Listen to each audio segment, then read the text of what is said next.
Hi అండి, చూస్తున్నారు కదా ఈ కార్ని. ఇది బెలెనో అండి, 2025 మోడల్. వెహికల్ కండిషన్ చూసినట్టయితే వెహికల్ చాలా దారుణంగా ఉందండి. అండ్ ఇటు సైడ్ డోర్ కి అయితే కంప్లీట్ గా స్క్రాచెస్ కూడా పడినాయి అనమాట. యాక్చువల్లీ ఈ వెహికల్ తీసుకొని మనకి ఒక 4 months అవుతుందండి. బట్ వెహికల్ కండిషన్ చూస్తే మాత్రం ఏదో ఓల్డ్ వెహికల్ లేదా 2 years వాడిన వెహికల్ లాగా తయారైపోయింది. మనకి కస్టమర్ రిఫరల్ ద్వారా వచ్చారండి. లాస్ట్ టైం మనం XUV 700కి మనం సిరామిక్ కోటింగ్ చేసామండి. ఆ సారే మన పేరుని సజెస్ట్ చేశారండి. సార్ వచ్చారు, సార్ నాకు సార్ చేసిన విధంగా నాకు ప్రాపర్గా వెహికల్కి ఇలా కావాలని చెప్పి అడిగారు అనమాట. ఎందుకంటే రెండు కూడా సేమ్ కలర్లే అనమాట. అందుకని చెప్పి మనకి ఈ వెహికల్కి వచ్చేసరికి 3M సిరామిక్ కోటింగ్ కస్టమర్కి సజెస్ట్ చేయడం జరిగింది.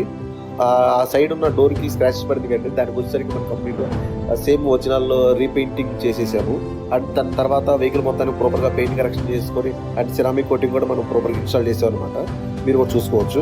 మీరు కూడా మీ కార్కి ceramic coating and graphene coating or PPF ఏదైనా చేయించాలనుకుంటున్నారా అయితే మన స్టూడియోని విజిట్ అవ్వండి. Thank you.